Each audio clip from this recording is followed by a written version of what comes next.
Good to see you, sir. Hello, Neil. Glad to have you back, and it's good to be with you. Thank you very much. Same here.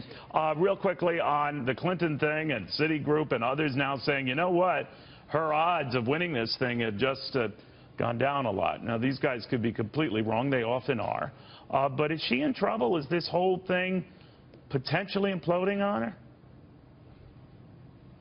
her? It's going to be a close race, no matter what. I think it's good that she takes a few days off to get her health sorted out. Let's face it, a presidential campaign is very grueling for the candidate.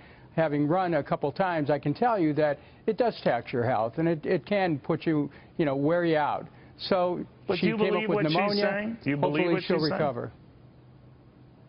Yeah, I think at this point there's very little left to conceal. If she has pneumonia, she needs to step back, take a few days, and then come back out on the trail. Now, do I know everything about her health situation? Of course not. I don't know if anyone does. Yeah, I guess the reason why I mention it is because we get different stories on this. We've gotten different stories on emails, and I know where you're coming from politically. I don't disparage that. I am just saying that isn't that hurting her in the one area she wants to get the one-up on Donald Trump, the negatives, the believability, the fact that she can be trusted, and that when it comes to issues of health, it takes away an argument she's made about Donald Trump releasing his taxes.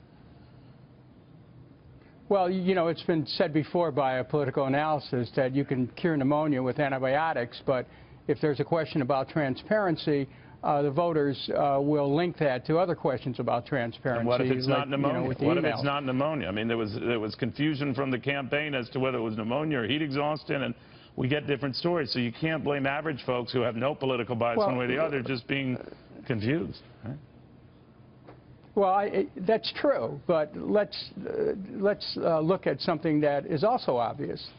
Hillary Clinton is one tough customer. She has had her share of health problems, and she keeps coming back. Now, we've had other presidents who have had health problems, and they kept in the game. So I think that Hillary Clinton's health problems will require her to be more forthcoming about her situation, and as long as she shows up after a reasonable period of time to recover from pneumonia, I think that this latest episode will not have a major impact on the election. If it's worse than we thought, and you never know because we get different vibes and different statements, what should the party do? Well, any political party needs to have a plan B in the event that their front runner is not able to go forward. So the Democratic Party is already in discussions about what would happen if the nominee is not able to in fact, run. They're already in discussions now about that? Well, I hear reports that they're in discussion. Let's put it that way. But I think we should be very clear about this. Understanding Hillary Clinton's stick-to-itiveness, as long as she's breathing, she's a candidate. And if something happens, and I wish her the best in recovering from this incident. But if something happens, yeah, but if you're right, I mean, she's still breathing and all of that. But I mean, obviously there are those in your party who are just sort of coming up with backup plans just in case, right?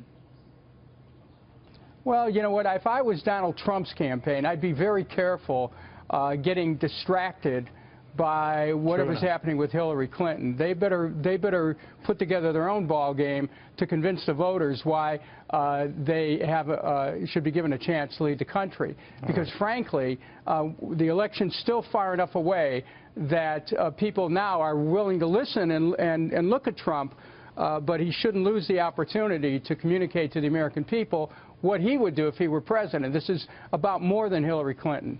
All right. Dennis Kucinich, thank you very much. Good seeing you. I apologize for those problems at the outset there. All right. Dennis Kucinich, former presidential candidate.